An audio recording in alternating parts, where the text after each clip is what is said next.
Jadi bro, habis kita tuh bahas bikin podcast masalah politik macam-macam itu, tapi kok pikiranku itu kemana-mana ya. Jadi yang hot tuh kan banyak ya. Politik tuh kalau dibahas tuh kau nontek itu kan, nggak ada habisnya.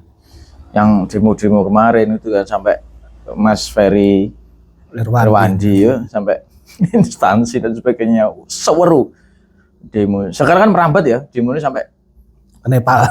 luar negeri nih. Malah yang terakhir itu negara besar, malah negara besar Prancis malah. Prancis, Inggris juga, Amerika juga.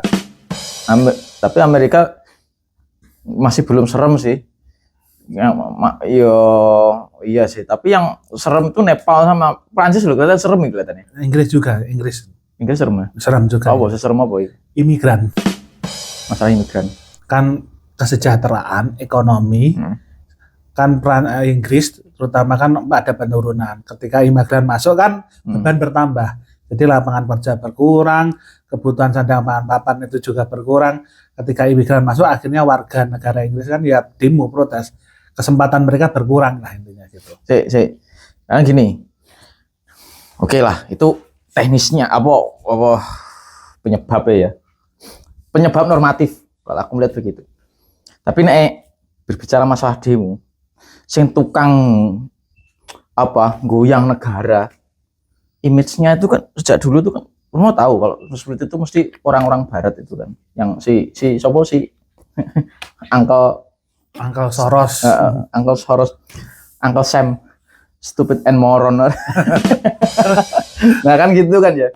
Loh, saya kira goyang-goyang loh, negara-negara mereka sendiri goyangnya kira-kira itu murni atau ada otak yang sama? Ya kita lihat dulu Indonesia dulu ya. Demo di Indonesia itu ketika sudah 17 Agustus perayaan Hari Kemerdekaan, banyak demo-demo yang lokal dulu. Kita mulai dari Pati, harus menyambut 17 Agustus, reda. Habis 17 Agustus tanggal 25 Agustus banyak demo-demo sampai terjadi pembakaran dan penjarahan dan sebagainya.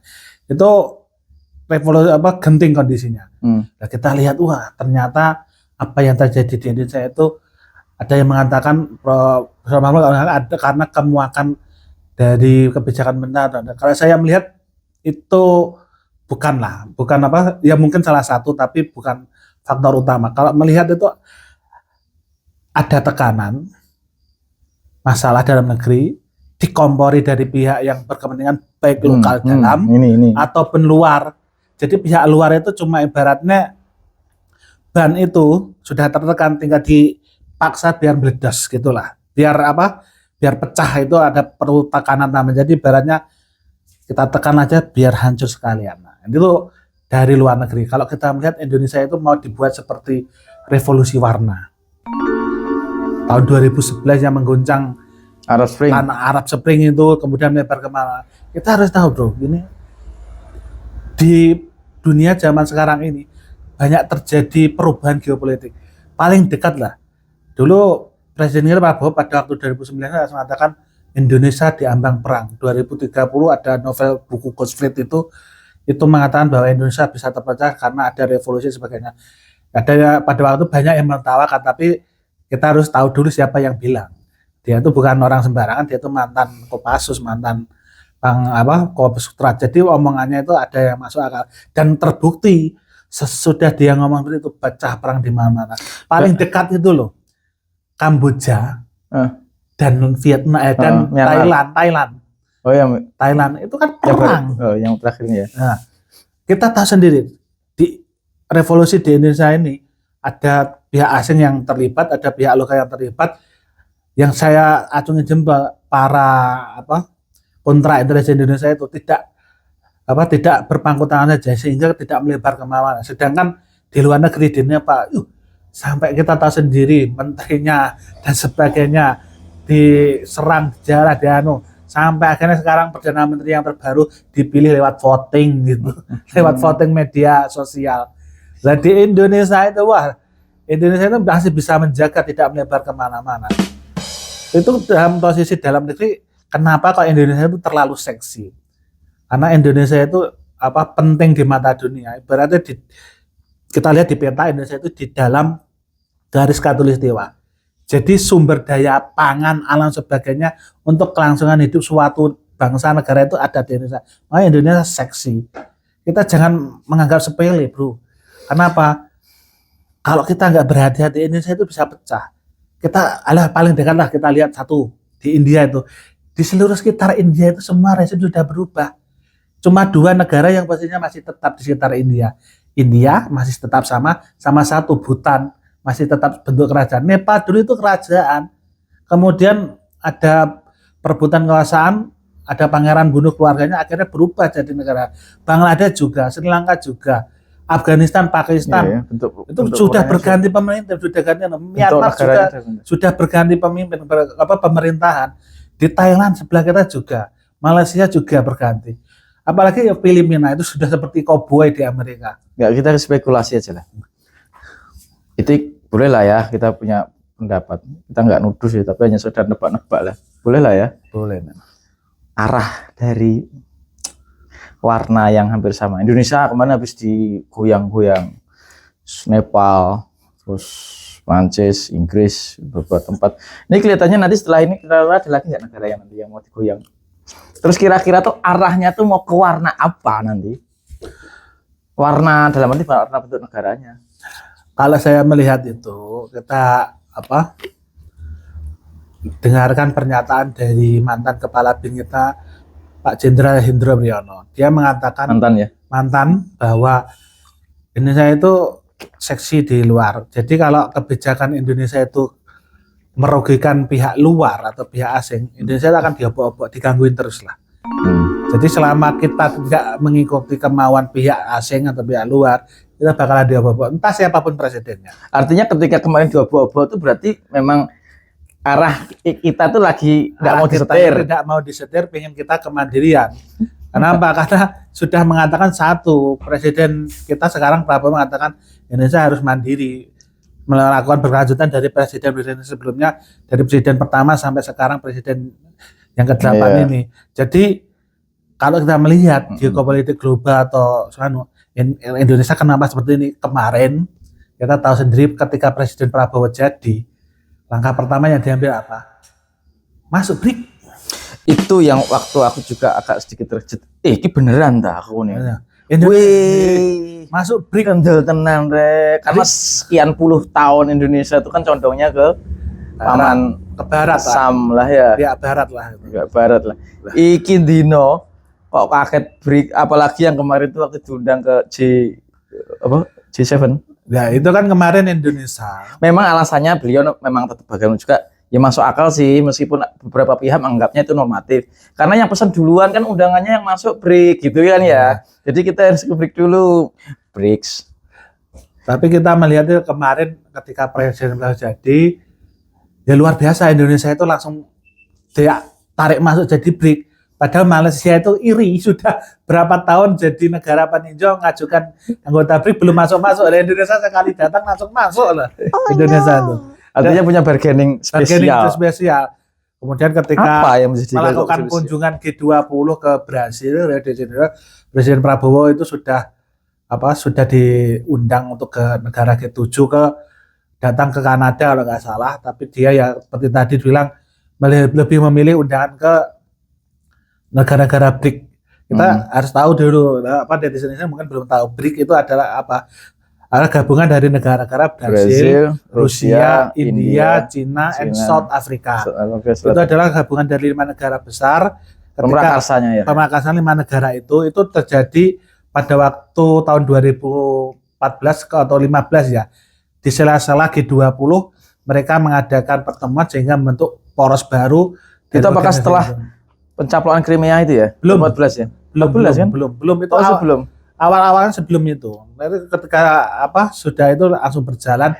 Nah, itu jadi suatu kemudian berkembang jadi bukan hanya fakta ekonomi tapi juga fakta berkembang pengaruhnya ke biopolitik dan sebagainya, sehingga tapi bukan fakta pertahanan aja. Bukan fakta pertahanan. Karena ada berapa poin itu kan. Ya, dan itu seksi. Kenapa? Hampir 60-70% populasi dunia ada di negara itu. Terutama ekonomi lah ya, ekonomi lah itu kan menonjol yang membuat pihak Barat terutama Paman Sam itu kan ketargetin kenapa? BRICS itu perdagangannya tidak menggunakan dolar. Itu kan mengguncang hegemoninya dolar. Hegemoninya Amerika. Jadi kita ikut BRICS bisa beli pakai rupiah. Kalau kita ikut Barat kan harus pakai dolar. Tapi pertanyaannya Indonesia sendiri kan underlying-nya masih dolar. Nah gini bro, kalau underlying devisa kan dolar. Tapi gini kan kalau perdagangan antar negara yang selama ini yang membuat Amerika marah itu kan karena kalau BRICS itu bisa berdagang dengan mata uangnya masing-masing. Jadi ketika kita Indonesia mau belilah peralatan ke Cina, kita bisa pakai rupiah. Artinya tidak harus terminal dulu ke dolar, nanti ke Cina gitu enggak ya? Enggak lah. Kemudian Cina juga kalau mau beli produk kita juga bisa pakai yuan. Kenapa? Karena ketika kita beli bisa menukai mata uang negara masing-masing saling bertukar. Nah, ini tadi penjelasan mudahnya begitulah ya. Benar itu. Terus karena inilah Indonesia mudah aja lah. Kemudian posisinya pada waktu itu kenapa Indonesia itu pegang teguh Presiden Prabowo pegang teguh pembukaan Undang-Undang Dasar kita yaitu bebas aktif, membebaskan segala bentuk penjajahan di atas muka bumi. Nah kita ternyata G7 di Kanada itu mengecam Palestina, padahal kita kan mendukung Palestina kan. Nah, itu kan sama saja mengkhianati undang-undang. Presiden Prabowo menghindar dan benar menghadiri itu loh, benar. Tapi karena itulah kita diusik sesudah itu banyak kasus-kasus yang terjadi di Indonesia, demo dan sebagainya. Kenapa? Pada waktu itu Indonesia perlu diundang ke SCO, Shanghai Cooperation Organisasi. Jadi untuk kerjasama ekonomi karena posisi itu penting, yang datang menurut kita Sugiono, Pak Presiden Prabowo nggak datang. Sesudah kerusuhan terjadi saya itu pas mau tidur lihat berita loh, Presiden Prabowo pidato pemanggil semua ketum partai politik. Ada apa ini? Ternyata ya seperti itulah beritanya kita tahu. Terkait dengan demo, artinya kira-kira nih, bro, kira-kira ini tebakan. Apakah yang tukang kompornya dari pihak Barat? Ya pastilah. Ya pastilah kita bisa menilai sendirilah siapa yang paling dominan, siapa yang enggak kan. Pada waktu sudah itu kan Presiden Prabowo kita terbang ke Cina, datang ke perayaan Victory Day, kemerdekaan perang melawan fasis Jepang di Cina, dan disambut oleh Presiden BRICS itu masuk dari Xi Jinping, Putin dan juga Kim Jong Un. Kenapa? Karena mereka menghargai Indonesia, kan dianggap penting. Kenapa Presiden Prabowo cuma 8 jam terus balik lagi ke Indonesia? Penting itu karena dia Presiden BRICS mengatakan bahwa Indonesia pengen mandiri, berdiri sendiri. Jadi tidak mau diganggu, tidak mau disetir pihak lain. Nah, akhirnya mereka ya biar tahulah ini Indonesia bisa kuat sendiri, jangan diganggu-ganggu gitu. Lagian juga salah satu media Rusia itu yang memberitakan bahwasanya memberikan atau bisa dikatakan itu sebuah bocoran atau gimana terserah ya. Intinya ada media Rusia yang menyatakan bahwasanya ada keterkaitan foundation miliknya Soros, siapa namanya? Open Society Foundation itu ya. Itu yang kelihatannya terlibat itu kan. Nanti teman-teman bisa cari sendirilah itu. Itu miliknya Soros, itu payungnya dari beberapa yayasan besar di Indonesia itu ternyata juga banyak yang berpayung di situ. Dananya luar biasa. Ora umum. Nah, katanya sih begitu, katanya media Rusia loh ya.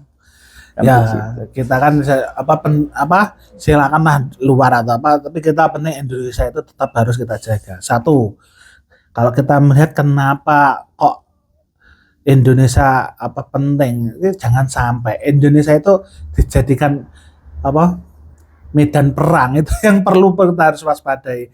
Nah, kalau pecah perang di Laut Cina Selatan itu kan depannya Indonesia pas kan, samping Indonesia pas. Kira-kira siapa yang konflik kalau misalkan terjadi perang? Nah, kalau terjadi perang kan bahaya di Indonesia. Siapa yang berpotensi kalau di laut?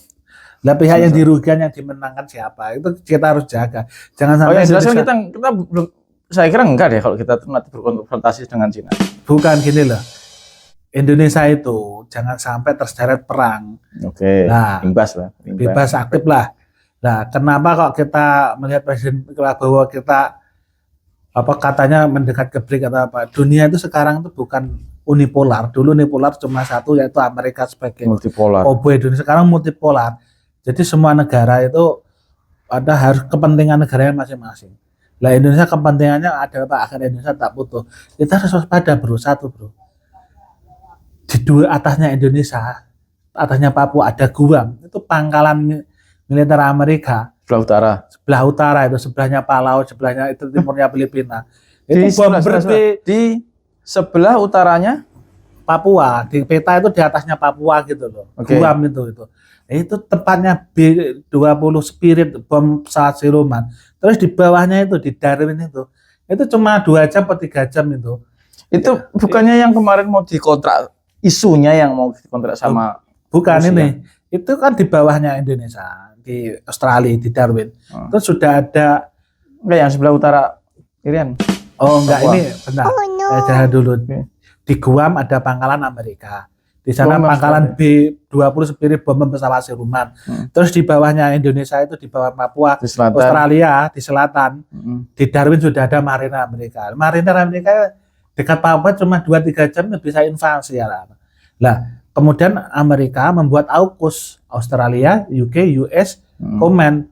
Jadi 3 negara itu bersatu, apalagi sekarang Australia diberi persenjataan submarin nuklir, itu berbahaya untuk kawasan. Nah, Indonesia kan tengah-tengah, di atas ada pangkalan, di bawah ada pangkalan, kemudian cari penyeimbang lah. Nah, zamannya SBY sudah dibuat penyeimbang kerjasama dengan Putin, spaceport di Biak. Tapi kelihatannya enggak deh ya kemarin itu. Nah, itu memang belum, tapi kan sudah wacana saja kan sudah gede-gede kan mereka kan. Oke, tadi katanya melebar kemana-mana, sampai ke Biak, sampai ke Papua kan gitu ya. Tapi kita tuh sebenarnya membahas tadi itu membahas masalah gonjang-ganjing gegeran yang kemarin itu ya. Tapi karena memang dunia ini tidak hanya perang warfare, tidak hanya sekedar perang bedil-bedilan atau tembak-tembakan kan gitu. Tapi ternyata yang nggak berpotensi jadi bedil-bedilan ya kalau memang biayanya murah untuk digoyang pakai huru haranya publik kan gitu. Maunya kan begitu kan tadinya itu kan. Jadi sampai yang Prabowo, pemerintahnya Pak Presiden yang sekarang ini Prabowo itu kan juga diguncang gitu kan ya. Maunya ya siapa sih maunya tuh ikut warnanya salah satu pihak kan gitu kan. Ya kan gitu kan Bung ya. Ya kita itu sekarang tuh dalam kondisi perang, orang saja nggak menyadari. Coba setelah ini nanti kan kira-kira gimana Bung? Ya tebak-tebak aja nggak apa-apa. Kita ini sekarang kondisi nanti kan ada perang. lagi kan nanti Ya, ada satu negara yang akan diguncang people power, gitu ya? Ya ada lah, tapi ya siapa ya? Saya belum lihat itu. Ini yang kita harus tahu lah, Indonesia itu sekarang itu hybrid war. Oke. Hybrid war itu perang di segala lini, termasuk perang cyber, perang propaganda, perang ekonomi, politik. Kalau perang militer belum ada, tapi hybrid itu semua sudah ada di Indonesia, hampir gitu. Perang dunia itu masuk dalam kondisi perang ketika Crimea sudah dicaplok Rusia tahun 2014 itu. Jadi negara terjadilah hybrid itu war. mulai benih-benih awal ya kan gitu kan. Nah sekarang itu Indonesia masuk hybrid war. Kita kan termasuk demo-demo kemarin itu perang. Perang hybrid war, perang propaganda dan sebagainya. Tapi terus mulai lagi yang benar-benar kelihatan tanda tinggal satu tangga lagi menuju warfare itu kan setelah pandemi itu kan. Iya. Itu sudah menjadi satu step lagi, setelah ini pasti ada warfare. Wah, akhirnya meletuslah itu Ukraina, Rusia kan, disusul dengan Timur Tengah tuh ya, macam-macam dan sebagainya itu, sampai akhirnya ya kemana-mana wis. Nah kalau saya melihat kemarin itu kita itu harus, memang saya lihat program pemerintah hari ini itu sudah untuk persiapan perang. Kenapa? Ketika COVID kemarin itu kan kita kan ibaratnya simulasi lah. Ketika terjadi perang, di lockdown, tidak bisa ekspor, impor, tidak bisa kemana-mana. Akhirnya bingung tentang sandang pangan papan itu bagaimana. Nah ketika itu terjadi, Indonesia bisa menangani ketika disimulasikan seperti itu. Sekarang berkelanjutan, jangan sampai ketika COVID itu terjadi adalah di mana rakyat kelaparan, rakyat tidak bisa beri apa-apa, dibuatlah MBG. Itu kan program untuk menjaga ketahanan pangan. Ada juga lagi program bela negara. Kenapa pada waktu terjadi lockdown ataupun pada waktu COVID itu kalau nggak ada yang mengumandu bisa chaos rakyat itu. Ya, betul. Itu sudah disimulasikan di Jawa Barat itu yang anak-anak nakal, anak-anak yang bermasalah itu dijadikan komponen bela negara, Komcat, sebenarnya cadangan. Kalau saya melihat itu setiap periode waktu itu ada masanya ketika terjadi perubahan reset. Tahun 1930 reset total di ekonomi di Amerika. Setiap 100 tahun ada, tinggal tahun 2030, tinggal berapa tahun lagi, 5 tahun lagi. Kemungkinan negara kita itu mempersiapkan untuk itu. 1930 pasar modal Amerika jatuh, ekonomi Indonesia jatuh, akhirnya terjadi perang dunia 1-2 kan itu kan salah satunya penyebabnya. Jadi Indonesia itu sudah masuk global, hati-hati. Kita jangan terlalu optimis tapi jangan juga terlalu pesimis. Jadi ya pacem parabellum. Oke. Apa itu, Bung? Ketika mau siap damai, siaplah untuk berperang. Oke. Gitu lah. Oke guys, jadi gitu ya. Dan please, aku mohon. Tapi itu pilihan sih. Intinya tuh cobalah untuk tidak apatis terhadap politik negara kan. Karena kalau kita tuh ikut nimbrung, peduli dengan politik, ibarat lampu tuh masih ada kedip-kedipnya. Oh, saya peduli sama negara. Nasionalisnya masih ada. Ya. Tapi kalau politik nggak mau, soalnya nasionalisnya kok nggak ada sama sekali. Nggak tahu ya, sorry. Tapi kok kalau alang apatis kan begitu. Artinya yang sampaikan Bung Oho nggak terlalu optimis tapi juga nggak terlalu pesimis. Sekali lagi bahwa gonjang-ganjingnya yang ada di luar negeri sana itu katanya itu kan terlalu jauh ngomong itu, ngapain juga ngomong itu. Nggak begitu, bro. Uang yang ada di bawah bantalmu atau yang ada di bawah jarikmu atau yang itu nilainya jatuh tuh ya gara-gara yang di sana. Terus apa, kita harus berbuat apa? Kan gitu kan pertanyaannya kan. Enggak, setidaknya kita bisa edukasi terhadap generasi anak muda dan sebagainya untuk tidak keracunan digital. Ya, sama itu lagi. Kita jangan terlalu terprovokasi oleh media. Ya. Indonesia gelap, ayo kabur aja dulu. Apakah kamu sudah tahu kalau mau kabur kemana? Ya. Apakah kamu tahu di luar itu seperti apa? Inilah sekarang di dunia inilah. Kita contohkan negara maju, Amerika saja ada masalah imigran. Di Kanada juga ada pembatasan imigran. Di Inggris dan Prancis itu kemarin baru saja protes, rakyat mereka itu protes sama imigran. Beberapa tahun yang lalu di Swedia itu protes juga imigran. Ini yang terbaru ini di Korea sama Jepang itu imigran juga. Kenapa? Ketika terjadi suatu krisis atau apalah gitu, yang namanya negara akan memfokuskan kepentingan negaranya masing-masing. Lah kalau kamu mau kabur kemana kalau kamu negara yang kamu tuju kondisinya seperti itu? Gitu. Kabur itu saya kira mereka yang ya punya uang lah gitulah. Punya uang dan ya pesimis mungkin. Ya. Tapi kontribusi untuk merbaikinya justru malah pesimis, kayak putus asa, nggak usah diperbaiki. Dia punya duit sendiri akhirnya lahir lah kan gitu. Nggak begitu juga.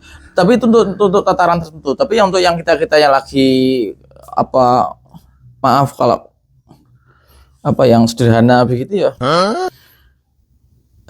Tentunya tidak apatis lah dengan dunia seperti itu. Kita bisa edukasi untuk anak-anak muda dan sebagainya. Bahwasanya ada satu keoptimisan, kita peduli dengan punya jiwa nasional lah, kan gitu ya. Gitulah. Positif lah, jangan terlalu banyak untuk anak muda. Ini pesan saya untuk anak muda, meskipun ini eranya era digital, untuk tidak sehari 24 jam itu habis hanya untuk tidur. Lalu ranking kedua itu adalah nge-game, scroll. Scroll medsos. Yang ditonton apa? Jagalah ketahanan tubuhmu, jagalah ketahanan panganmu. Bertanamlah. Kalau ketika nanti terjadi perang, apakah mau ngimpor beras dari luar? Tanam di rumahmu, tanam ketela, tanam sayur, tanam apa saja. Jadilah ketahanan pangan. Masa kalah sama petani-petani di desa? Bisa nandur ketela dan sebagainya. Jangan takut lah, mau. Siap. Mau kamu mangan potato merek dari luar? Kentangnya aja buatan lokal Indonesia kok. Itu termasuk yang menjadikan Indonesia itu bargainingnya gede bagi orang. Oh ya, ini ada sedikit beberapa informasi bahwasanya kalau di luar negeri itu, di negara Jepang tuh kita tuh sedang dibully. Pertemuan ke Cina itu ya ada Bapak Presiden Prabowo, Presiden Indonesia, Xi Jinping, yang tuan rumahnya itu, lalu ada Rusia dan sebagainya itu. Korut. Ya itu kan fotonya itu kan kalau di media mereka kan di crop tuh ya, fotonya Presiden Indonesia nggak dilibatkan. Bahkan ada sampai meme-meme yang apa itu, ada naga-naga begitu ya, Indonesia dibully ya, naga mabuk begitu misalnya. Ya kita kan sebagai anak kan ya rada gak terima gitu ya aduh ya apa gitu kan gitu. Tapi pertanyaannya loh, kenapa kok sampai diundang? Karena kita tuh negara yang potensi ketahanan pangannya itu gede, potensinya gede. Maka Bung Oho tadi menyampaikan ini negara seksi bos. Karena warfare, perang macam-macam itu tuh ujung-ujungnya itu masalah perut. Kan gitu. Karena negara-negara maju yang ada di belahan bumi bagian utara ya, yang paling banyak ya, itu ternyata kalau untuk masalah pangan itu ternyata masih ketar-ketir, masih cari negara di belahan tengah atau selatan gitu Bung ya. Indonesia memang luar biasa itu tetap nilainya itu ternyata bagaimana meskipun dibully, toh nyatanya para naga itu justru malah menjadi rebutan. Itu sama tadi ya. Ketika presiden kita diundang perayaan di Cina itu kemenangan Perang Dunia II itu melawan fase Jepang, itu kan katanya ada meme yang terjadi di crop tinggal. Kita tuh harus tahu ada simbolik kenapa difotokan seperti itu. Kenapa? Karena memang ketiga negara itu kan bermusuhan dengan Jepang di sana. Iya. Rusia, Cina dan Korut itu kan musuh abadinya Jepang kan. Sampai sekarang kan mereka masih bermusuhan walaupun belum perang benar-beneran. Tapi dengan Indonesia, keempat negara ini termasuk Jepang itu ada hubungan baik. Jadi Indonesia itu kalau kayak presiden kita itu kolaborasi. Kenapa? Semua dirangkul. Beli jet di Korea, beli jet di Amerika, di Eropa, di Turki. Terus sekarang juga mau jajal beli jet di Cina. Sama satu lagi simbolik itulah. Ini saya baca itu di satu status di grup itu simboliknya tuh di Cina itu ada 4 hewan di penjaga 4 arah mata angin. Di barat ada macan putih, di timur ada naga, di utara ada penyu, ada kura-kura naga, di selatan ada burung api. Kalau disimbolkan itu di negaranya, di barat itu Rusia, di timur itu Cina, di utara itu Korut, di selatan itu burung api Indonesia. Jadi 4 penjaga marah mata angin. Itulah yang mau ditunjukkan di foto dimasukkan 4 orang ini di perayaan Victory Day di Tiananmen itu di Cina itu menunjukkan 4 simbol ini. Jadi ini perpaduan 4 gunung api. Kenapa Indonesia burung api lah? Kita dibaratkan tuh burung pinik, burung api. Karena Indonesia kan lambangnya Garuda, terus di negara kita kan banyak gunung berapi. Oh iya. Oke. Kalau kita tahu filosofis banget ini. Filosofis. Kalau di timur kan Cina kan lambangnya naga. Sedangkan di Korut kita tahu kan mereka kan kuat di dalam seperti kura-kura. Sedangkan Rusia itu kan Siberia ya. macan Siberia. Jadi simbolnya seperti itu. Lah kalau kita melihat meme-meme seperti itu, lah mereka itu cuma sebenarnya nonton meme aja tapi nggak lihat. Jangan apa yang tersurat tapi apakah yang tersirat gitu. Oke bos, jadi sudah di ujung tadi kita tuh ngobrol-ngobrol iseng sih sebenarnya tadi itu mau ngobrol dalam negeri ya ngalor ngidul gitu ya. Tapi ternyata ya kita tertarik juga sih untuk ngomongin masalah itu. Luar biasa. Sekali lagi semoga bisa diambil manfaatnya dan ini sudah